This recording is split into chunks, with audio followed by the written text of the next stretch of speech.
day 20 of the Acumen Challenge. Today we're going to do jump roping. If you don't have a jump rope, we're just going to do hopping. But before we get into that, I wanted to tell you about a science experiment I was working on. Everybody's clipping your own hair. To me, I shave my own head.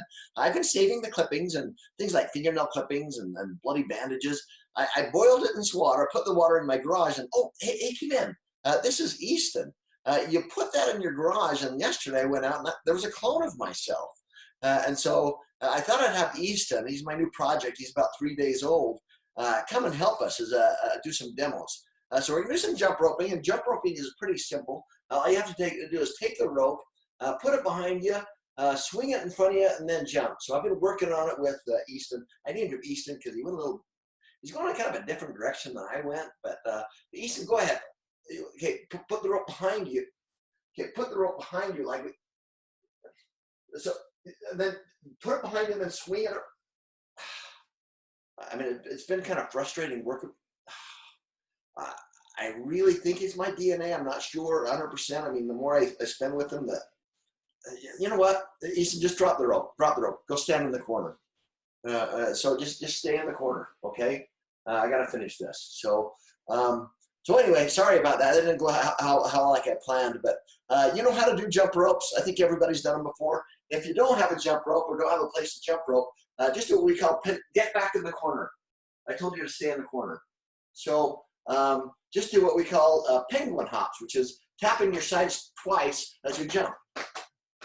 So you're going to do those. So do 200. I'm sorry, I'm going to make you do 200. Either jump ropes or penguin. Get back in the corner. I told you. Man, I don't know if there's a foster program for people over 50, but I don't know what I'm going to do. I think I might need to start coming into the office. So anyway, I'll deal with Easton. Yeah, fine. Just stay in the corner.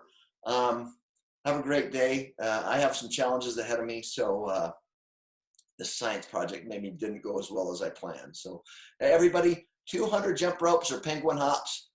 Good luck today, and hope your weekend is not as challenging as mine. So anyway, good work.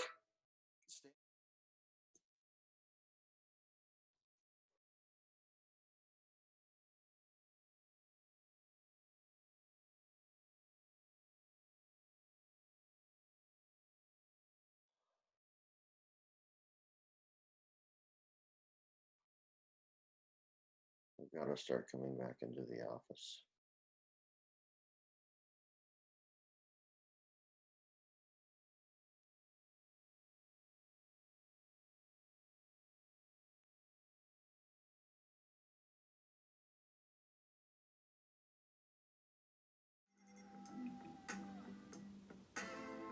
All right, dudes and dudettes, so the first thing that we want to talk about to get your rhythm down is jumping without a rope. So very simply, we're going to have Brandon here demonstrating everything today. I just want you to go ahead and jump up and down, man. There you go. This is going to be the first part to getting proficient at jumping rope. Just get that rhythm down.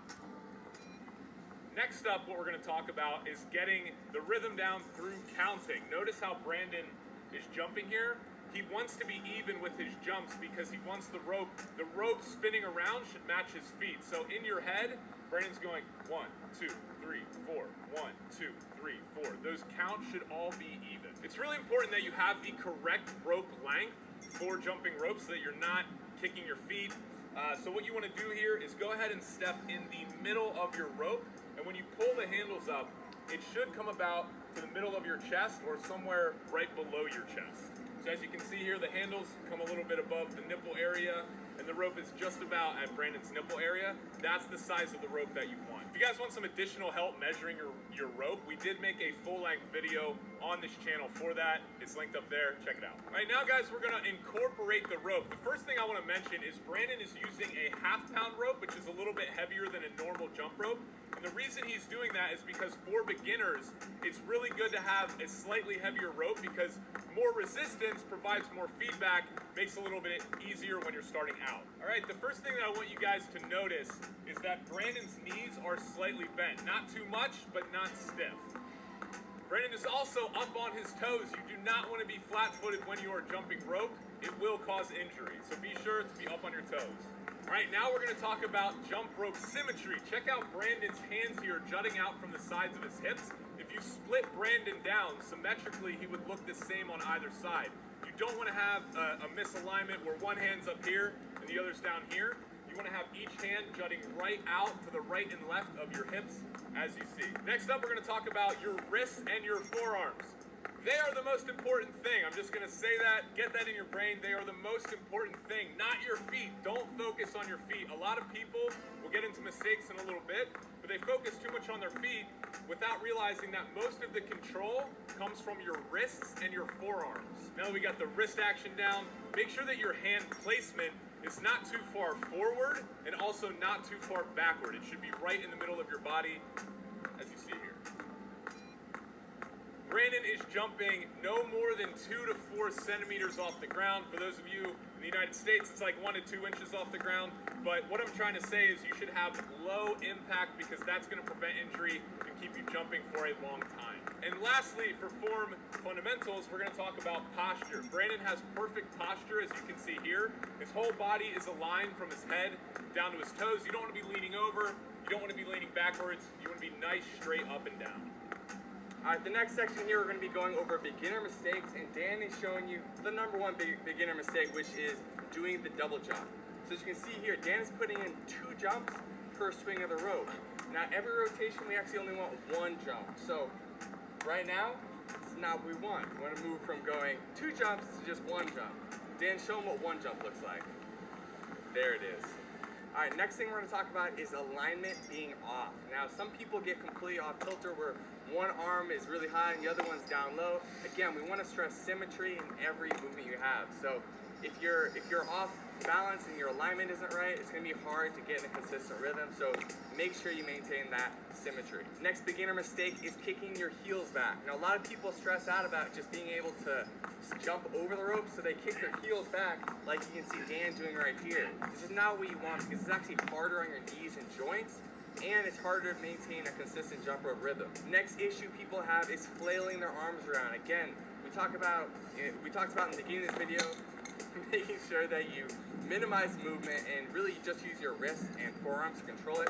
So don't flail your arms like Dan's doing. It's not what you want. Keep the movement controlled. Dan, show them a controlled movement. That's what we want. The next issue a lot of people have, especially when doing tricks like crisscross, is they're holding the rope too high. Now when you do that, which Dan's about to show you, you end up tripping over the rope because when you hold the rope high, as in your hands are moving upward, it's harder to jump over the rope. You have less slack to jump over. It's very common sense, but it's something people struggle with all the time, so make sure you keep your hands down so this doesn't happen to you. Another beginner jump rope mistake is just using a crappy jump rope. Now, if you have a jump rope that doesn't have much resistance, it's going to be harder to learn to jump rope. Like we said in the beginning of this video, the reason why we're using a heavier jump rope, like cross rope right here, is because it provides more feedback. It makes it easier to feel the rope as it comes around. It makes it easier to get those rotations and rhythm going. So an issue we hear about from our community quite a bit is people start off using very light, kind of low quality jump ropes, and they struggle when they first learn to jump rope. The reason being is those jump ropes don't provide much feedback. They're really light and kind of flimsy.